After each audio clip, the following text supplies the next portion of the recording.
Item ಯಾವುದೇ ಇರಲಿ try ಮಾಡಿ ಆಚಿ ಚಿಕನ್ ಮಸಾಲಾ. ಮಧ್ಯಪ್ರಾಚ್ಯದ ಈ ಯುದ್ಧದಿಂದಾಗಿ ಕುಕ್ಕುಟೋದ್ಯಮಕ್ಕೆ ಯಾವ ರೀತಿಯ ಪ್ರಭಾವ ಬೀರ್ತಿದೆ ಅಂತ ನೋಡ್ತಾ ಹೋಗೋದಾದ್ರೆ ರಾಜ್ಯದಲ್ಲೇ ಉಳಿದಿದೆ ಲಕ್ಷಾಂತರ ಮೊಟ್ಟೆಗಳು ರಫ್ತಾಗದೆ ರಾಜ್ಯದಲ್ಲಿ ಲಕ್ಷಾಂತರ ಮೊಟ್ಟೆಗಳು ಹಾಗೆ ಉಳ್ಕೊಂಡಿದೆ ಅನ್ನುವಂಥ ಮಾಹಿತಿ ಇದೆ. ಯುದ್ಧದ ಪರಿಣಾಮ ಜಾಗತಿಕ ಮಟ್ಟದಲ್ಲಿ ಆರ್ಥಿಕತೆಯ ಮೇಲೆ ಎಷ್ಟರ ಮಟ್ಟಿಗೆ ಪರಿಣಾಮವನ್ನು ಬೀರುತ್ತೆ ಅನ್ನೋದಕ್ಕೆ ಇದೊಂದು ಸ್ಪಷ್ಟ ನಿದರ್ಶನ. ಆಮದು ರಫ್ತು ಪ್ರಕ್ರಿಯೆ ನಿರಂತರವಾಗಾದರೆ, ವ್ಯಾಪಾರ ವಹಿವಾಟುಗಳು ನಿರಂತರವಾಗಾದರೆ ಆರ್ಥಿಕತೆಯ ಸುಧಾರಣೆ ಸಾಧ್ಯ. ಈಗ ನೋಡಿ, ದಕ್ಷಿಣ ಭಾರತದಿಂದ 80 ಲಕ್ಷ ಮೊಟ್ಟೆ ರಫ್ತು ಸ್ಥಗಿತಗೊಂಡಿದೆ. ಕರ್ನಾಟಕದಿಂದ ನೋಡಿ 15ರಿಂದ 20 ಲಕ್ಷ ಮೊಟ್ಟೆ ರಫ್ತಿಗೆ ಅಡ್ಡಿ ಆತಂಕಗಳು. ಮೊಟ್ಟೆ ರಫ್ತಾಗದೆ ರಾಜ್ಯದಲ್ಲೇ ಉಳಿದಿದೆ ಮೊಟ್ಟೆಗಳು. ಈಗ ಮೊಟ್ಟೆ ಆಯಸ್ಸು ಅಂದರೆ ಹೆಚ್ಚು ಅಂದರೆ 15ರಿಂದ 20 ದಿವಸ ಬರ್ಬೋದಾ? ಆದರೆ ಈ ರೀತಿ ಮೊಟ್ಟೆಗಳು ರಫ್ತಾಗದೆ ಇಲ್ಲೇ ಉಳ್ಕೊಂಡ್ರೆ ಕುಕ್ಕುಟೋದ್ಯಮಕ್ಕೆ ಭಾರಿ ಎಫೆಕ್ಟ್ ಎದುರಾಗುತ್ತೆ. ರೈಟ್, ಈ ಬಗ್ಗೆ ಹೆಚ್ಚಿನ ಮಾಹಿತಿಯನ್ನು ನಮ್ಮ ಪ್ರತಿನಿಧಿ ಭವ್ಯ ನೀಡ್ತಾರೆ. ಭವ್ಯ, ಯುದ್ಧದಿಂದಾಗಿ ಕುಕ್ಕುಟೋದ್ಯಮಕ್ಕೆ ಯಾವ ರೀತಿ ಪ್ರಭಾವ ಬೀರ್ತಿದೆ ಅನ್ನೋದಕ್ಕೆ ಇದೊಂದು ಸ್ಪಷ್ಟ ನಿದರ್ಶನ. ಅಂದಾಜು ಕರ್ನಾಟಕದಲ್ಲಿ ಎಷ್ಟು ಪ್ರಮಾಣದಲ್ಲಿ ರಫ್ತಾಗದೆ ಮೊಟ್ಟೆಗಳು ಉಳ್ಕೊಂಡಿದೆ? ಮೊಟ್ಟೆಯ ಆಯಸ್ಸು ಈಗ ಪರ್ಯಾಯ ವ್ಯವಸ್ಥೆ ಏನಾದರೂ ಮಾಡ್ಕೊಳ್ಬೇಕಾ? ಸರ್ಕಾರಗಳೇನಾದರೂ ಸೂಚನೆ ಕೊಟ್ಟಿದ್ಯಾ ಹೇಗೆ ಅಂತ?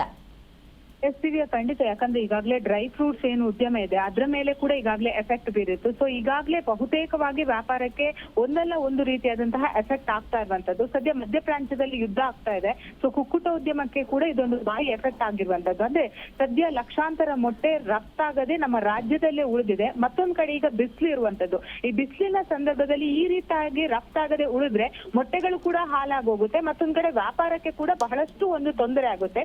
ಈಗಾಗಲೇ ದಕ್ಷಿಣ ಭಾರತದಿಂದ ಸುಮಾರು 80 ಲಕ್ಷ ಮೊಟ್ಟೆಗಳು ರಫ್ತಾಗ್ತಿದ್ವು. ಅದರಲ್ಲಿ ಕರ್ನಾಟಕದಿಂದ ಸರಿಸುಮಾರು 15ರಿಂದ 20 ಲಕ್ಷ ಮೊಟ್ಟೆ ರಫ್ತಾಗುತ್ತೆ. ಪ್ರಮುಖವಾಗಿ ಜಿಲ್ಲೆಗಳಾದ ಬಳ್ಳಾರಿ ಆಗಿರ್ಬೋದು, ಮೈಸೂರು ಆಗಿರ್ಬೋದು, ಮಂಡ್ಯ, ದಾವಣಗೆರೆ, ಕೋಲಾರ ಸೇರಿದಂತೆ ಅನೇಕ ಕಡೆಯಿಂದ ಕೂಡ ಮೊಟ್ಟೆಗಳನ್ನ ರಫ್ತು ಮಾಡ್ತಾ ಇದ್ರು. ಆದ್ರೆ ಫೆಬ್ರವರಿ 27ರಿಂದ ಸಂಪೂರ್ಣವಾಗಿ ಮೊಟ್ಟೆಗಳ ರಫ್ತಾಗಿರೋದು ಈಗಾಗಲೇ ಸ್ಥಗಿತವಾಗಿದೆ.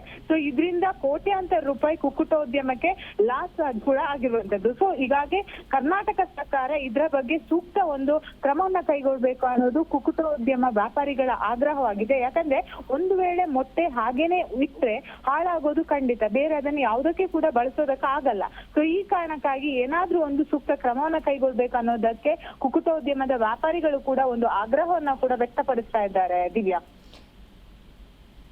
ಪರ್ಯಾಯ ವ್ಯವಸ್ಥೆಗೆ ಸಂಬಂಧಪಟ್ಟಂತೆ ರಾಜ್ಯ ಅಥವಾ ಕೇಂದ್ರ ಸರ್ಕಾರ ಈ ಉದ್ಯಮದ ಆಧಾರದಲ್ಲಿ ಏನಾದರೂ ಸೂಚನೆಯನ್ನು ಕೊಟ್ಟಿದೆಯಾ ಅಥವಾ ಪ್ರಭಾವವನ್ನಷ್ಟೇ ಎದುರಿಸುವಂಥ ಸ್ಥಿತಿ ಉದ್ಯಮದಾರರಿಗೆ ಬಂದಿದೆಯಾ? ಹೇಗೆ ಭವ್ಯ? ಯಾಕಂದ್ರೆ ದಿವ್ಯಾ, ಈಗ ಈ ಯುದ್ಧದ ಪರಿಣಾಮ ಕೇವಲ ಕುಕ್ಕುಟೋದ್ಯಮ ಮಾತ್ರವಲ್ಲ. ಪೆಟ್ರೋಲ್, ಡೀಸೆಲ್ ಆಗಿರ್ಬೋದು, ಡ್ರೈ ಫ್ರೂಟ್ಸ್ ಆಗಿರ್ಬೋದು, ಇರಾನ್ ನಿಂದ ಬರುವಂತಹ ಕೆಲವು ಹಣ್ಣುಗಳಾಗಿರ್ಬೋದು, ಹೀಗೆ ಬಹುತೇಕ ವ್ಯಾಪಾರಗಳಿಗೆ ಎಫೆಕ್ಟ್ ಆಗಿದೆ. ಯಾಕಂದ್ರೆ ಇವಾಗ ಎಲ್ಲವನ್ನ ಕುಲಂಕುಷವಾಗಿ ನೋಡಿ ನಿರ್ಧಾರ ಮಾಡ್ಬೇಕಾಗುತ್ತೆ. ಒಂದಕ್ಕೆ ಏನಾದ್ರೂ ಸಪೋರ್ಟ್ ಮಾಡಕ್ ಹೋದ್ರೆ ಮತ್ತೊಂದಕ್ಕೆ ತೊಂದರೆ ಆಗುವ ಸಾಧ್ಯತೆ ಇರುತ್ತೆ. ಸೊ ಹೀಗಾಗಿ ಇದಕ್ಕೆ ಅಂತ ಒಂದು ತಂಡವನ್ನ ರಚನೆ ಮಾಡಿದ್ದಾರೆ. ಆ ತಂಡ ಯಾವ ರೀತಿಯಾದಂತಹ ನಿರ್ಧಾರ ಮಾಡೋದು, ಒಂದು ವೇಳೆ ಯುದ್ಧ ನಿಂತು ಹೋದ್ರೆ ಸಮಸ್ಯೆ ಎದುರಾಗಲ್ಲ. ಸದ್ಯ ಯುದ್ಧ ಇನ್ನೂ ಕೂಡ ಕಂಟಿನ್ಯೂ ಆಗ್ತಾ ಇದೆ. ನಮ್ಮ ಕರ್ನಾಟಕದಿಂದಲೇ ಎಷ್ಟೋ ಜನ ಕನ್ನಡಿಗರು ಅಲ್ಲಿ ಸಿಲುಕಿ ಪರದಾಟ ಮಾಡ್ತಾ ಇದ್ದಾರೆ. ಸೊ ಈ ಕಾರಣಕ್ಕಾಗಿ ನಮ್ಮ ಕರ್ನಾಟಕದ ವ್ಯಾಪಾರಸ್ಥರಿಗೆ ಕೂಡ ಬಹಳಷ್ಟು ತೊಂದರೆ ಆಗ್ತಿದೆ.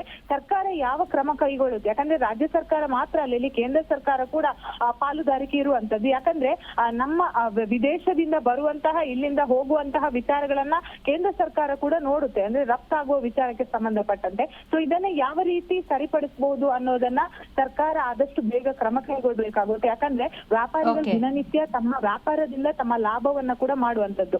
ಈ ರೀತಿಯಾಗಿ ಪ್ರತಿದಿನ ಅವ್ರಿಗೆ ತೊಂದರೆ ಆಗಿದ್ರೆ ಮತ್ತಷ್ಟು, ಯಾಕಂದ್ರೆ ಸಾಲ ಮಾಡಿರ್ತಾರೆ ವ್ಯಾಪಾರಕ್ಕೋಸ್ಕರ.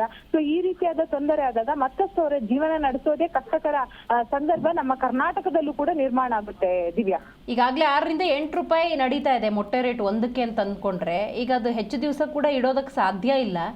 ಸ್ಟಾಕ್ ಕ್ಲಿಯರೆನ್ಸು ಆಗಲೇಬೇಕು, ಇಲ್ಲ ರಫ್ತಾಗಬೇಕು, ಇಲ್ಲ ವ್ಯಾಪಾರ ಆಗಬೇಕು. ಬೆಲೆ ಏನಾದರೂ ಕಡಿಮೆ ಆಗ್ಬಿಡುತ್ತಾ? ಖಂಡಿತ. ಯಾಕಂದ್ರೆ ಬಿಸಿಲು ಇರೋ ಕಾರಣಕ್ಕಾಗಿ ಒಂದು ಕಡೆ ಈಗ ನಮ್ಗೆ ಗೊತ್ತು ಎಲ್ಲಾ ರೇಟ್ ಕೂಡ ಹೆಚ್ಚಳ ಆಗುತ್ತೆ. ಈಗ 8 ರೂಪಾಯಿ ಇರುವಂತಹ ಮೊಟ್ಟೆ ಕಡಿತ 8 ರೂಪಾಯಿ ಅಥವಾ 5 ರೂಪಾಯಿಗೆ ಮೊದಲು ಅಂದ್ರೆ 4, 5, 6, 7 ಈ ರೀತಿಯಾಗಿ ವ್ಯಾಪಾರ ಆಗ್ತಾ ಇತ್ತು. ಆದ್ರೆ ಇತ್ತೀಚಿನ ದಿನಗಳಲ್ಲಿ 8ರಿಂದ 9, 10 ರೂಪಾಯಿಗೆ ಕೂಡ ಒಂದು ಮೊಟ್ಟೆ ವ್ಯಾಪಾರ ಆಗ್ತಾ ಇರುವಂತದ್ದು. ಈ ರೀತಿಯಾದಂತಹ ಘಟನೆಯಿಂದಾಗಿ ಮತ್ತಷ್ಟು ಬೆಲೆ ಏರಿಕೆ ಆಗುವ ಸಾಧ್ಯತೆ ಕೂಡ ಇರುತ್ತೆ. ಯಾಕಂದ್ರೆ ಮೊಟ್ಟೆಗಳು ಹಾಳಾಗುತ್ತೆ. ಇದರಿಂದ ಖರೀದಿ ಮಾಡಿ ಎಷ್ಟು ಬೇಕೋ ಅಷ್ಟೇ ಹೋಟೆಲ್ ಉದ್ಯಮದಾರ ಆಗಿರ್ಬೋದು, ಬಿಸ್ನೆಸ್ ಮೆಂಬರ್ಸ್ ಆಗಿರ್ಬೋದು, ಹಾಗೇನೆ ಮನೆಗಳಿಗೆ ಬೇಕಾದಷ್ಟು ಮಾತ್ರ ಖರೀದಿ ಮಾಡೋದಕ್ಕೆ ಸಾಧ್ಯ. ಆದ್ರೆ ಇಲ್ಲಿ ಲಕ್ಷ ಮೊಟ್ಟೆಗಳು ಇದೇ ರೀತಿಯಾಗಿ ಉಳಿದಿರೋ ಕಾರಣಕ್ಕಾಗಿ ಇದು ಬಹಳಷ್ಟು ಕುಕ್ಕುಟ ಉದ್ಯಮಕ್ಕೆ ಒಂದು ತೊಂದರೆ ಆಗುತ್ತೆ. ಸೊ ಇದನ್ನ ನಾವು ಜಾಸ್ತಿಯಾಗಿ ಸರ್ಕಾರ ಯಾವ್ದಾದ್ರು ವ್ಯಾಪಾರಕ್ಕೆ ಬಳಸುವ ಕೇಕ್ ಆಗಿರ್ಬೋದು, ಬೇರೆ ಬೇರೆ ಸ್ವೀಟ್ ಗಳಿಗೆ ಬಳಕೆ ಮಾಡ್ತಾರೆ. ಆದ್ರೆ ಇದನ್ನ ಹೆಚ್ಚುವರಿಯಾಗಿ ಬಳಕೆ ಮಾಡಿದ್ರು ಅದು ಒಂದು ತೊಂದರೆ ಆಗುತ್ತೆ. ಸೊ ಇದನ್ನ ಯಾವ ರೀತಿ ನಿಭಾಯಿಸ್ತಾರೆ ಅನ್ನೋದು ಕೂಡ ಇಲ್ಲಿ ಬಹಳಷ್ಟು ಕುತೂಹಲ ಇರುವಂತದ್ದು. ದಿವ್ಯಾ, ಥ್ಯಾಂಕ್ ಯು ಮಾಹಿತಿಗಾಗಿ ಭವ್ಯ.